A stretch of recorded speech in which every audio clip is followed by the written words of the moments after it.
27 सितंबर 2024 new York में United Nations की general assembly के दौरान जब Israeli prime minister Benjamin Netanyahu की स्पीच की बारी आई तो आधे से ज्यादा डिप्लोमेट्स प्रोटेस्ट में नेतन्याहू को पीठ दिखाकर असेंबली से वॉकआउट कर जाते हैं। मैसेज बिल्कुल क्लियर था, इजराइल की गाजा और लेबनान पर बमबारी। लेकिन वॉकआउट करने का क्या फ़ायदा, उसके बाद इजराइल ने यमन पर भी हमले शुरू कर दिए हैं। सिर्फ गाजा की बात की जाए तो पिछले एक साल के दौरान 42,000 से ज़्यादा बेकसूर लोग मारे जा चुके हैं, जिनमें बच्चे और औरतें भी शामिल थे, और लाखों लोग बेघर हुए, वो अलग।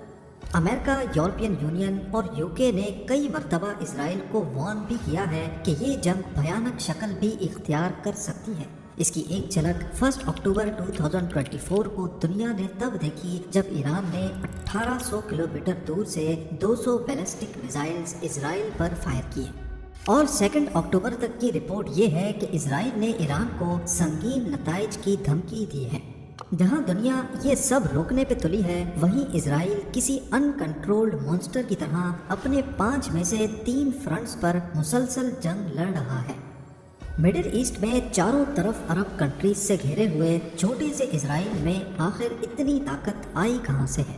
क्या वजह है कि दुनिया की बड़ी ताकतों के बार बार वार्न करने के बावजूद भी वो इजराइल को रोकने में अभी तक नाकाम? नाजरीन, इजराइल की असल ताकत समझने से पहले हमें थोड़ा सा करंट सिचुएशन के बारे में समझना भी जरूरी है। इजराइल और पैलेस्टाइन का मसला तो तब से चल रहा है जब इन दोनों का कोई वजूद भी नहीं था। हाल कंडीशन ये है कि फलस्तीनियों को इजराइल ने धकेल धकेल कर एक छोटी सी स्ट्रिप तक महदूद रखा हुआ है, जिसे गाजा स्ट्रिप कहते हैं। ये टेरिटरी सिर्फ 360 स्क्वायर किलोमीटर के एरिया पर फैली हुई है, जहाँ से ना निकलना आसान है और ना इसके अंदर जाना। एक साइड पे मेडिटेरेनियन, एक तरफ इजिप्ट, तो 2 साइडों पे इजराइल मौजूद है। सिर्फ ज़रूरत की अशिया यहाँ जाती हैं, वो भी सिर्फ तब जब इजराइल चाहता है। इसी वजह से इंटरनेशनल कम्युनिटी का मानना है कि गाजा स्ट्रिप दुनिया का सबसे बड़ा ओपन एयर प्रिजन है। गाजा इस वक्त हमास के कंट्रोल में है, जो कि एक मिलिटेंट विंग है। पिछले साल अक्टूबर में जब हमास ने इजराइल पर हजारों रॉकेट्स फायर किए तो उसके नतीजे में इजराइल ने जो जवाबी कार्रवाई शुरू की वो अभी तक चल रही है। इसका सबसे ज्यादा नुकसान गाजा की लोकल पॉपुलेशन को हो रहा है, जो ना चाहते हुए भी इस जंग में धकेले जा रहे हैं। 42,000 से ज्यादा लोग मारे गए, जिनमें बच्चे भी शामिल थे। हजारों लोग बेघर हुए और जख्मी इतने कि गिनती करना भी मुश्किल है।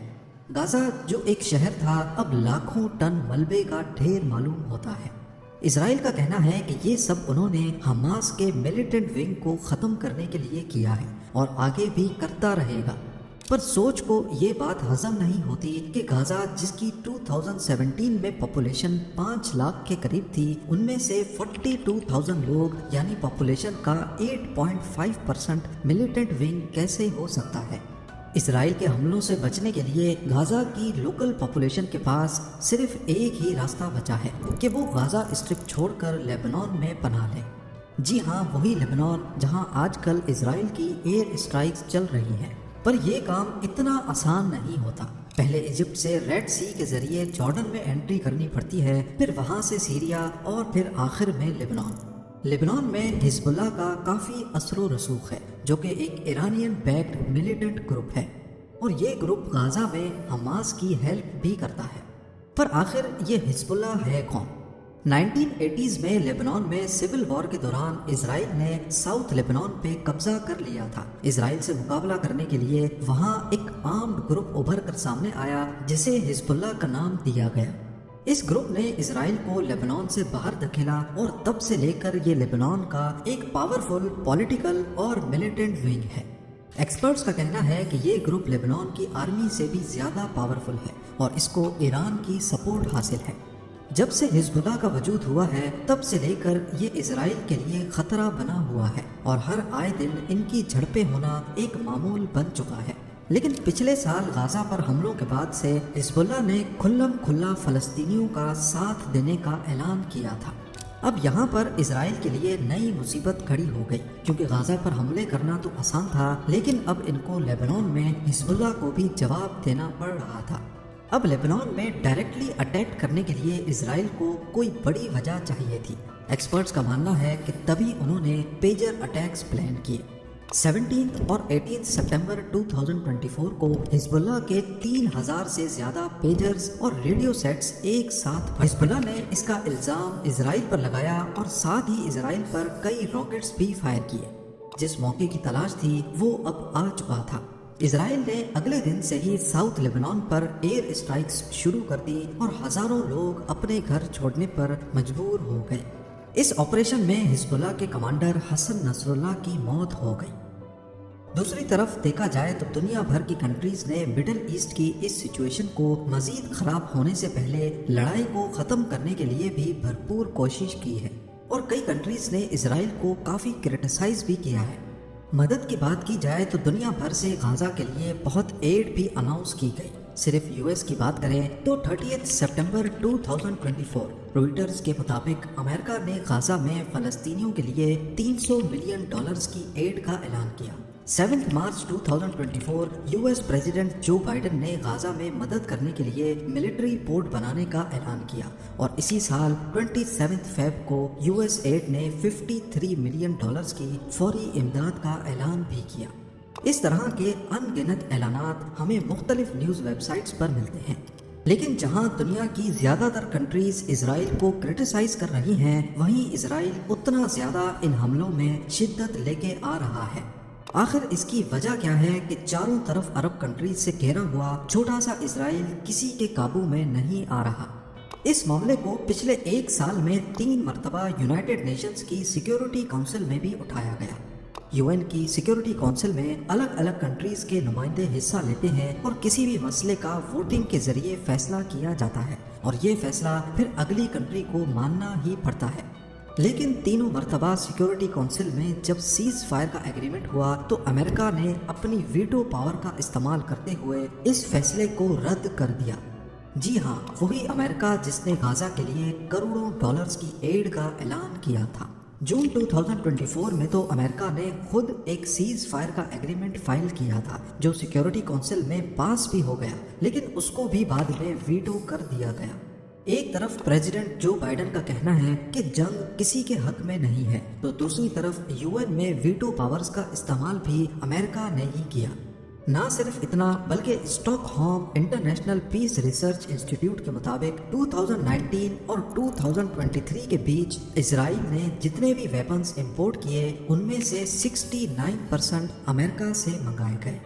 और तो और अमेरिका की तरफ से हर साल इजराइल को $3.8 बिलियन की मिलिट्री एड भी दी जाती है। ये सारी इंफॉर्मेशन पब्लिकली भी मौजूद है।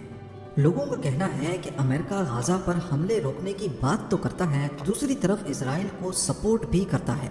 यही वजह है कि जंग कम होने के बजाय बढ़ती ही जा रही है, जो आने वाले वक्त में मिडिल ईस्ट में कोई भयानक शक्ल भी इख्तियार कर सकती है।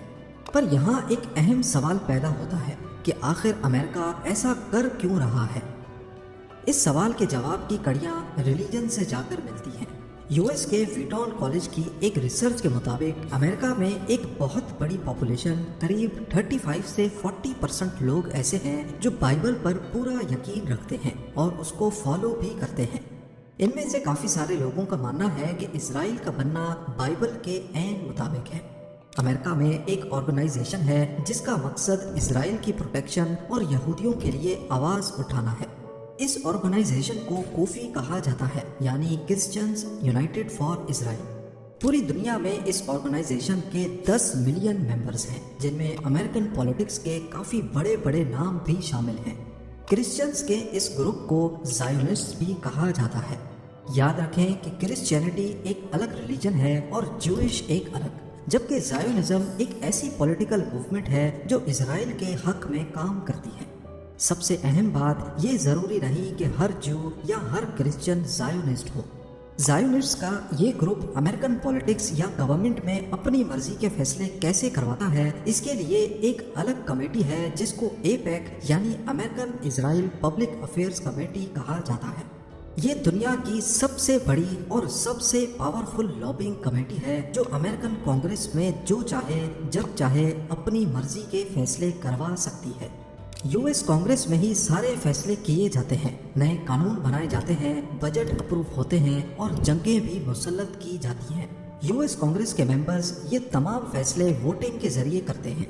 अब अगर कोई एक बड़ा ग्रुप यूएस कांग्रेस के ज्यादातर मेंबर्स को खरीद ले और उनसे कहे कि फलां रेजोल्यूशन में वोटिंग उनके हक में देनी है, तो इसको कहते हैं लॉबिंग करना। और हैरत की बात यह है कि अमेरिका में लॉबिंग करना बिल्कुल लीगल है, लेकिन इसकी कुछ शर्तें हैं। जो लॉबिंग कर रहा है उसको ये तमाम डिटेल्स पब्लिक रखनी है और अंडर द टेबल किसी भी कांग्रेस के मेंबर्स को पैसे नहीं देने, यानी जो कुछ होगा सबके सामने होगा। एपेक की वेबसाइट पे साफ साफ लिखा है कि ये ग्रुप अमेरिकन गवर्नमेंट में इजरायली पॉलिसीज लागू करवाने के लिए लॉबी करता है। ना सिर्फ इतना, बल्कि वो कैंडिडेट्स जो यूएस जनरल इलेक्शन में खड़े हुए और उनको एपेक की सपोर्ट हासिल थी, उनमें से 98% इलेक्शन जीत गए। इन कैंडिडेट्स को $40 मिलियन भी दिए गए।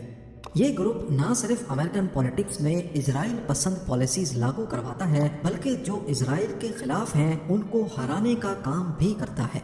इनकी वेबसाइट पे लिखा है कि इन्होंने 24 ऐसे कैंडिडेट्स को भी हरवाया जो प्रो इजराइल पॉलिसीज के खिलाफ थे। एपेक की इजराइल के लिए सपोर्ट अब काफी भयानक शक्ल इख्तियार करने लगी है। हुआ कुछ यूं था कि इजराइल की बॉम्बिंग्स और गाजा में ह्यूमन राइट वायलेशन के खिलाफ साउथ अफ्रीका ने इंटरनेशनल क्रिमिनल कोर्ट ICC में एक केस फाइल किया। ये कोर्ट यूनाइटेड नेशंस का हिस्सा है, लेकिन ये अमेरिका के डायरेक्ट कंट्रोल में नहीं है। 24 अप्रैल 2024 को ICC के चीफ प्रोसिक्यूटर असद करीम खान को 12 यूएस सेनेटर्स की तरफ से एक धमकी आमेज लेटर रिसीव होता है, जिसमें लिखा था कि हमें रिपोर्ट मिली है कि ICC इजराइल के प्राइम मिनिस्टर बेंजामिन नेतन्याहू और दूसरे इजरायली लीडर्स को अरेस्ट करने के ऑर्डर्स निकालने वाला है। इसमें लिखा था कि अगर आपने ऐसा किया तो हम यानी यूएस आपके इदारे के खिलाफ बदतरीन सैंक्शंस लगाएंगे, आपकी और आपकी फैमिली के यूएस विजिट्स पर भी पाबंदी लगा देंगे। इस लेटर में साफ साफ लिखा था, if you target Israel we will target you, और आखिर में लेटर के एंड में मेंशन किया गया यू हैव बीन वॉर्न्ड। इस लेटर के साथ उन 12 यूएस सेनेटर्स के नाम और सिग्नेचर्स भी अटैच्ड थे। मजे की बात यह है कि एपेक की वेबसाइट पर उन तमाम सेनेटर्स की लिस्ट मौजूद है जो प्रो इजरायली कैंडिडेट्स हैं और जिनके लिए फंडिंग जमा की जा रही है। और ICC के चीफ प्रोसिक्यूटर को धमकी आमेज लेटर लिखने वाले सेनेटर्स के नाम भी इसी लिस्ट में खुल्लम खुला लिखे हैं। पर कहानी अभी भी बाकी है। बॉन्ड्स के बारे में तो आप सबने सुन रखा होगा। ये ज्यादातर गवर्नमेंट्स इशू करती हैं इन्वेस्टर से पैसा जमा करने के लिए, और बदले में बॉन्ड खरीदने वाले को सालाना प्रॉफिट दिया जाता है। इसका फायदा ये होता है कि गवर्नमेंट को लोन की सूरत में पैसे मिल जाते हैं और जब भी बॉन्ड वापस करना हो तो गवर्नमेंट वो वापस खरीद भी लेती है। अब आते हैं असल स्टोरी पे। दी गार्डियन की एक स्टोरी के मुताबिक अगस्त 2023 में इजरायली बॉन्ड्स के एक रिप्रेजेंटेटिव ने अमेरिका में ओहायो स्टेट ट्रेजरर को ईमेल करके कहा कि क्या वो $5 मिलियन के इजरायली बॉन्ड खरीदेंगे। नॉर्मली किसी भी गवर्नमेंट इदारे को कोई चीज़ बेचना इतना आसान नहीं होता। इसमें बहुत सारी कॉम्प्लिकेशंस और अलग अलग लोगों से परमिशन लेनी पड़ती है। लेकिन हैरत अंगेज तौर पे अगले 40 मिनटों में ही ट्रेजरर ऑफिस ने इजरायली बॉन्ड्स की परचेज अप्रूव कर दी।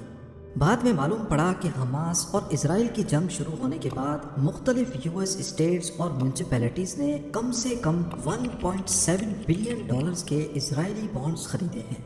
यूँ मालूम होता है कि अमेरिका की इजराइल को सपोर्ट करने की एक नहीं बहुत सारी वजूहात हैं, जिनमें सबसे आखिरी है मिडिल ईस्ट में अमेरिका की सपोर्ट। जैसा कि आप जानते हैं कि ईरान और यूएस के बीच पिछली कई दहाइयों से मसले चलते आ रहे हैं। अफगानिस्तान में 20 साला अमेरिकन कब्जा हो या इराक में होने वाली जंग, अमेरिका को मिडिल ईस्ट और साउथ एशिया में एक वफादार पार्टनर की ज़रूरत है, और ये पार्टनरशिप इसराइल के अलावा कौन निभा सकता है। हालांकि मिडिल ईस्ट में जंग ख़त्म करना कोई बड़ा मसला नहीं। अरब कंट्रीज चाहती हैं कि फ़लस्तीनियों को उनकी अपनी स्टेट दी जाए, लेकिन इसराइल को 2 स्टेट सॉल्यूशन किसी भी कीमत पर कबूल नहीं है।